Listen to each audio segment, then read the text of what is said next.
Karen here. Welcome back to Unpinned Creative. We have finally reached the end of the Dephemerember junk journal cover series. I have finally finished it in this video. If you skip forward to the 10-minute mark, if you don't want to see any more painting, you will see how I add book rings to the spine to create a journal where you can easily remove and add pages. Let's get started. Okay, let's get on to the inside covers of this journal. On this side, you can see the orange, that was the print on the cardboard box that I used, coming through the black, and I really love the look of that. It looks like a red tree bark, kind of a red wood kind of colour. So all I'm going to do for these insides is paint them the same way I painted the tree on the outside of the cover, to give that kind of wood bark almost effect.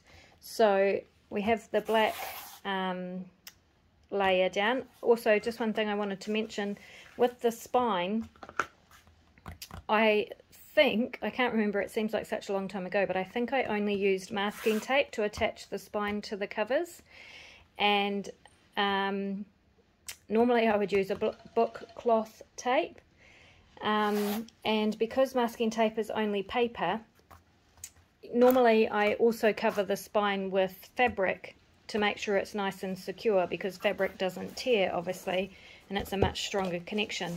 I did intend to do that on the outside cover, but since painting it I've decided to leave it as it is. So to make sure of the strength of this join between the spine and the covers, I am going to cover this inside spine with fabric, but I'll do that after I have painted.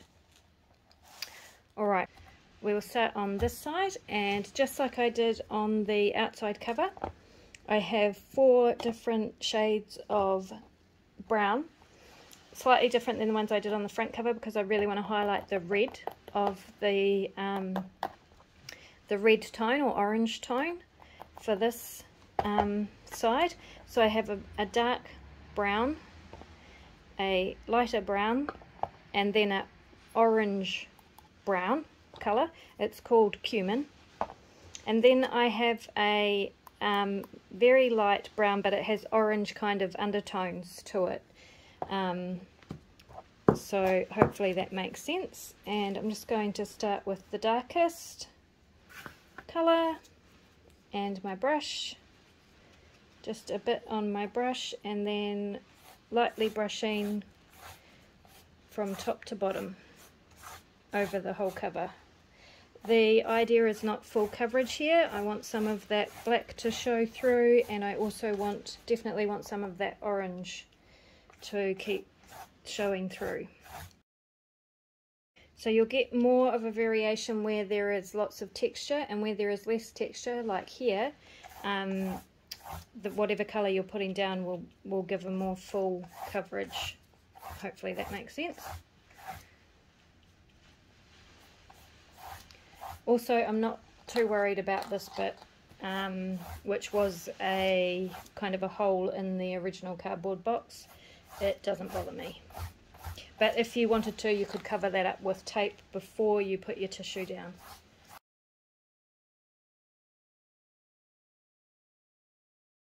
Okay, so once the first colour is done, you just grab the next shade down. This time you want not quite as much on your brush. And this is much more definitely just a light covering.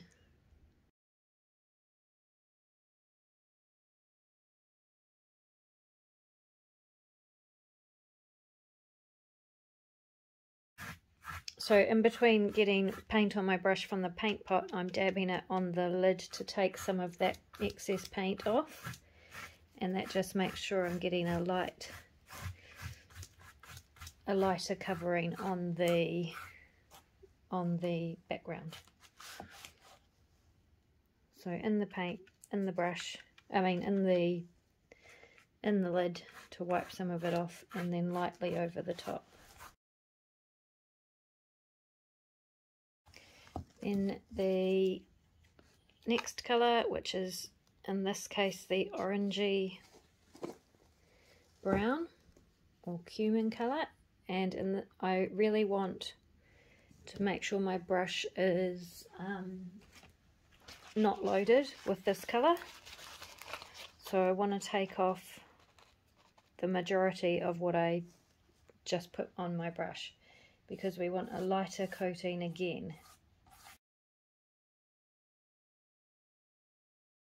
So in places like this where I'm a bit heavy-handed, I just try and blend it out a bit more.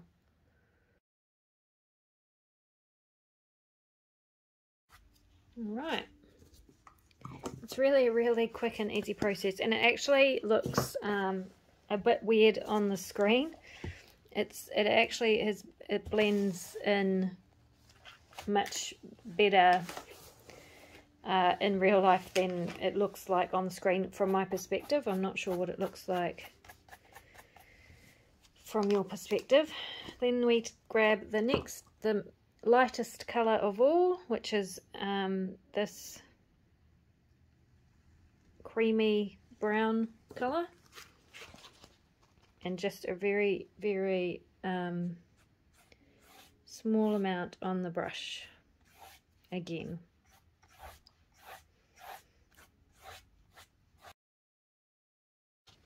So wiping most of it off.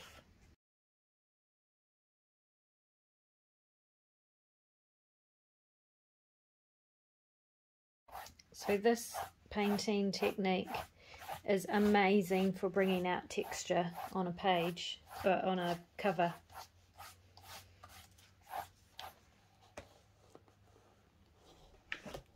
It's a bit hard to see with the light in here, but it, in my opinion, looks very cool.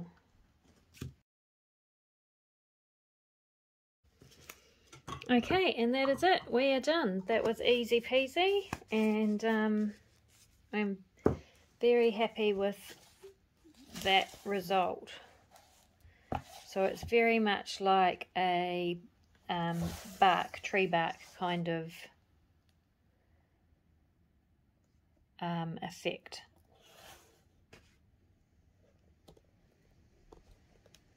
And I love it. So now all we have to do is get the book, pop some fabric down over this spine to make sure it is as strongly as possible secured to the covers, and then attach the book rings. Later on, maybe in one of the other Dephemerember videos, I will make some pockets probably for these two covers, but for this episode or series of cover videos, I'm just going to leave it as it is and put the book rings in. Okay, for the spine I have this nice piece of fabric here, and that's what I'm going to use. So I'm just going to cut it to the height of that cover.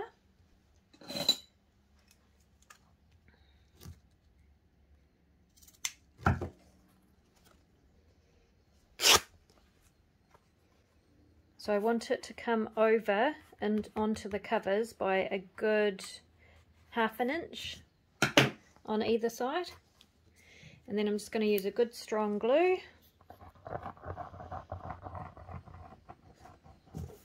Cover the spine in the glue.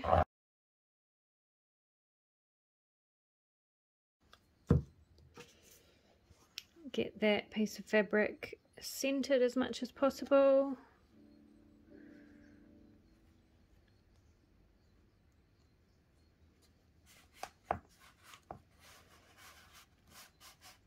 And press it down flat.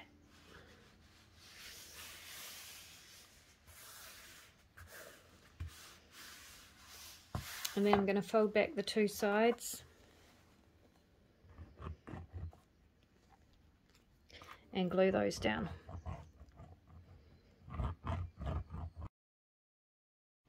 Getting right to the edge of the fabric. as best I can.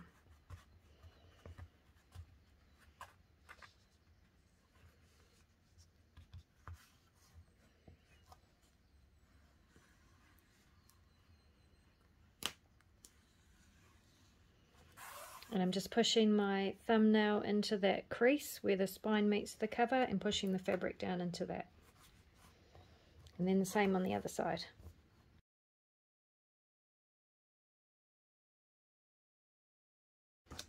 Okay, and I'm going to leave that to dry properly before I close the cover or start punching holes in it for my binding.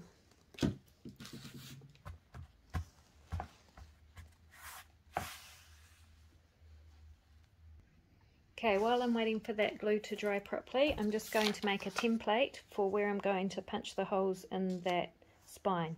So I'm taking a scrap piece of paper the exact same size as the spine, so between those two creases where the spine folds, a piece of paper that fits exactly in between them and measures to the top and bottom of that spine.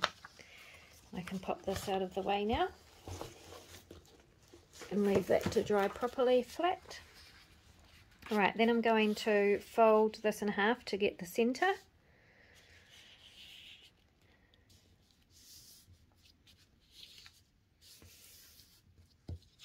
So I now know where the centre of that spine is, and then I'm bringing in one of my journal pages with the holes already punched in it, and I'm going to fold this in half the other way to get the other centre line.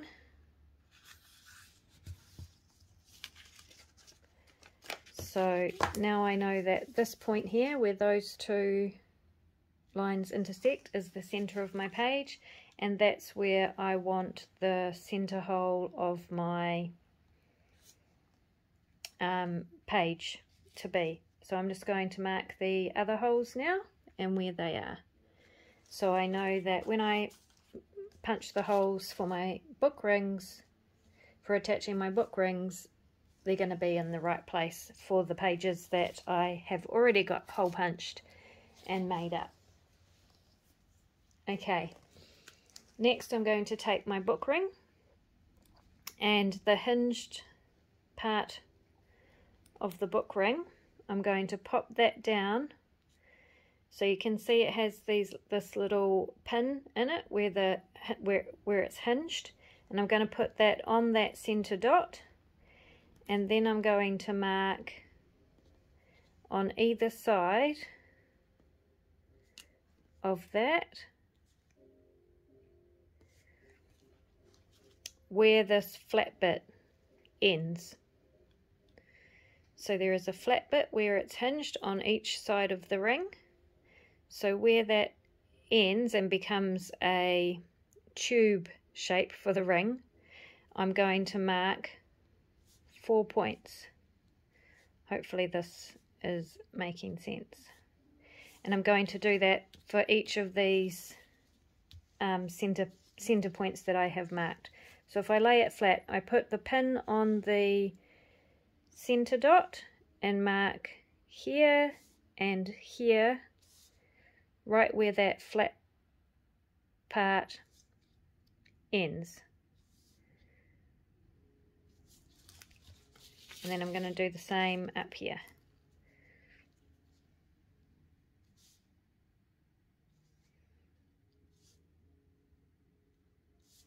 Okay, now you can measure to make them all exactly the same if you want it to look absolutely perfect. So it's about 1/2 centimetre or 5 millimeters out on either side from that center point there. So see, that one's a bit out, so I'm just going to move that over.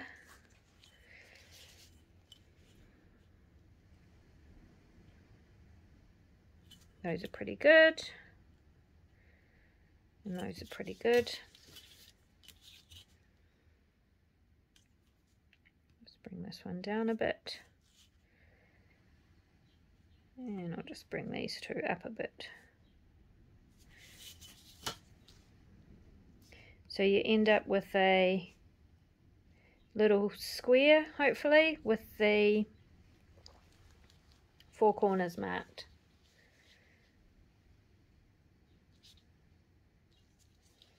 Okay. Hopefully, yeah, you can see that. Alrighty.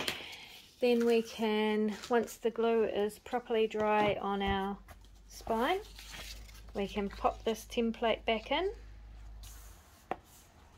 So making sure that it is lined up with the creases in our spine and the top and the bottom.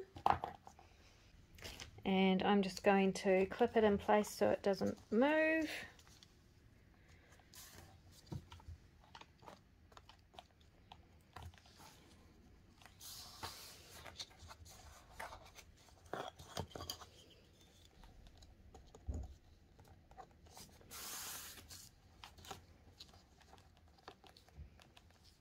Like so. And then I'm going to grab my awl and I'm going to punch the 4 outside dots, not the center dot, only the 4 outside dots on each of those little squares that we made.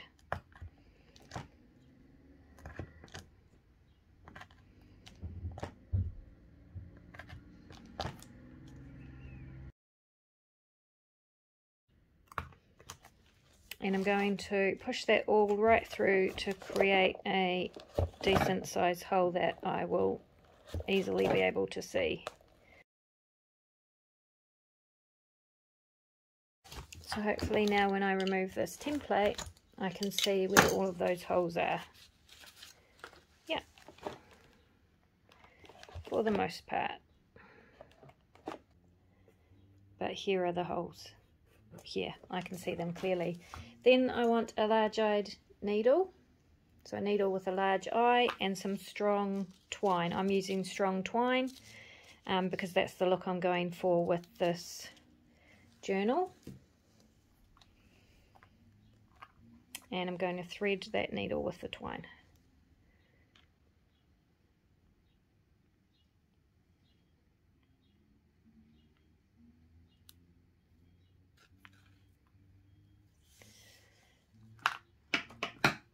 Just going to take a length of that.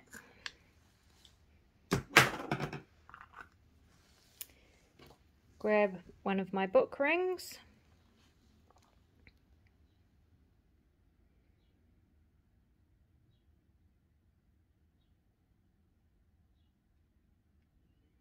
And I'm going to start from the inside, poke my needle through one of the corner holes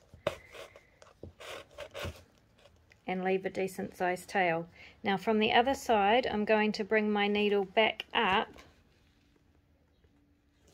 at the diagonally opposite hole.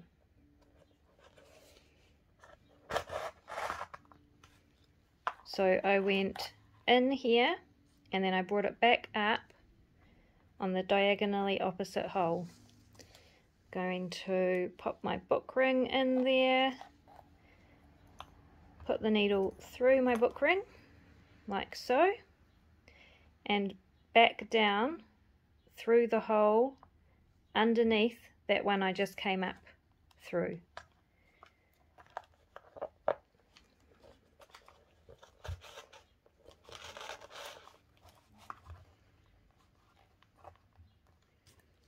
So the hinge part of the book ring is going to be on the in between the two sets of holes that we have punched. Then I'm going to bring my needle back up through the diagonally opposite hole to the one I just went down through.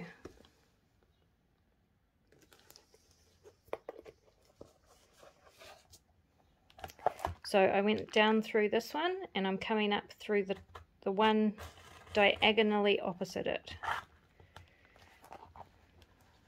Okay, pulling my twine tight, and then going back down through the hole where this thread tail is.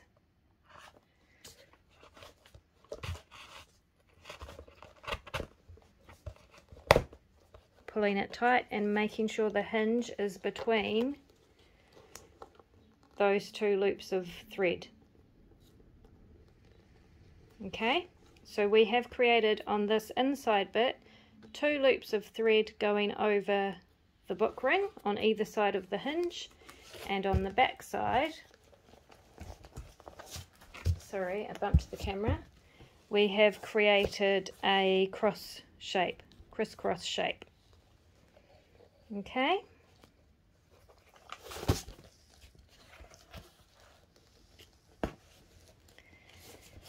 Then I'm just going to do that 2 or 3 more times. So I've gone down through this top corner hole, I've gone down through this hole where the tail is at the bottom corner, and I'm going to come up on the diagonally opposite hole.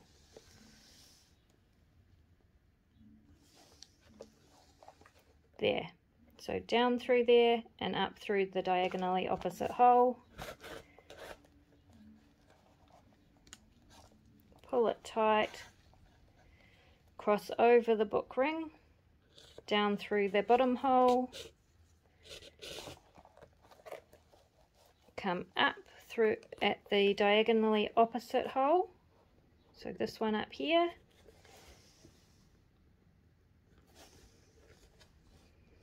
through the book ring, and back down through the hole where this loop is, this tail is.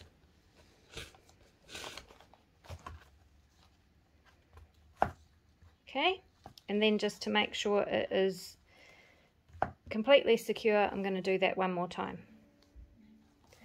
So we went down through this hole, we're going to come up through this top diagonally opposite hole. Sorry, I keep bumping my camera because this cover is so big. Through the book ring, down through the hole underneath.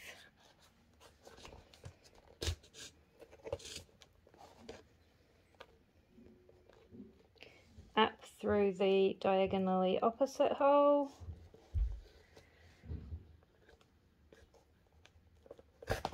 and this time, because I'm going to tie it off now, I'm not going back down through the hole. I'm going to take my needle off and tie the tail that I left at the start and this one off the needle into a knot.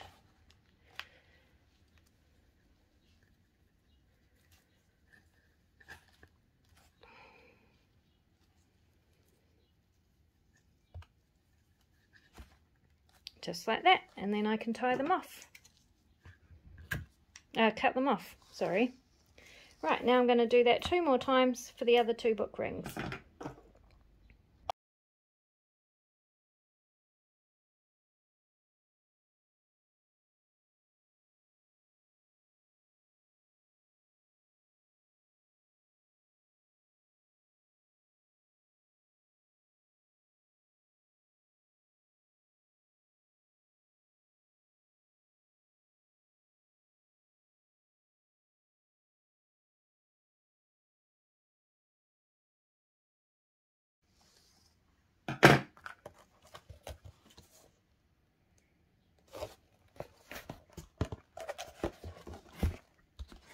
You can see on the back the little crisscross pattern that I'm making.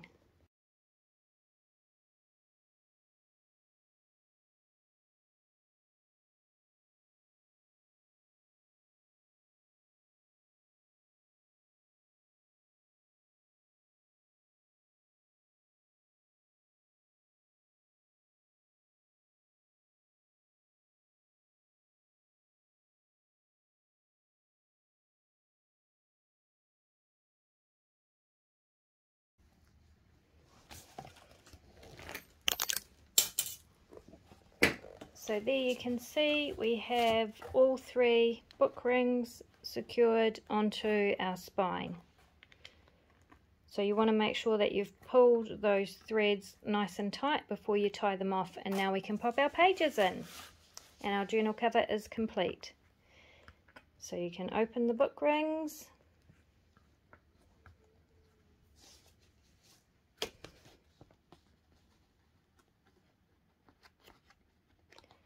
And start popping your pages in.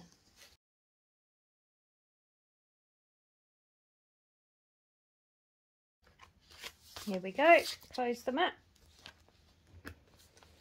And now we can see for the first time how our pages fit within the journal cover.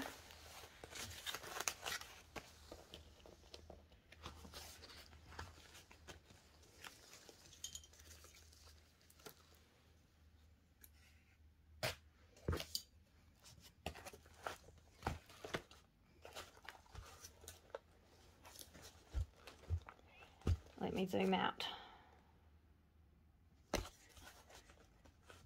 Look at that, a nice big, oh, I can't show you because the camera is too close, chunky journal.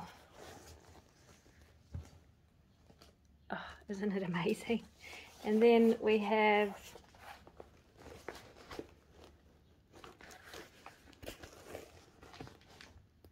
our spine and our little dangle that was part of Dephemerember.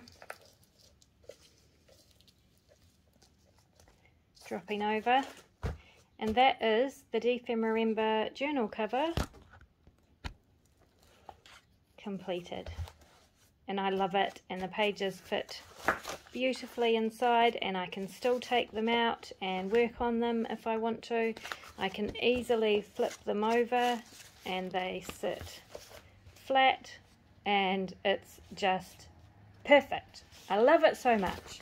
So that was an epic marathon, I feel, creating that cover, but so worth it, and I really enjoyed it. These are my favourite types of covers to make. I will continue in the Dephemerember series, finishing backgrounds of pages and stuff like that, so you will see more of this cover, and at some stage I will pop some pockets on there, and then I will have a beautiful record of my Dephemerember 2022 experience, which has been enormous fun. So thanks so much for joining me in this video series, and I will see you with another video shortly.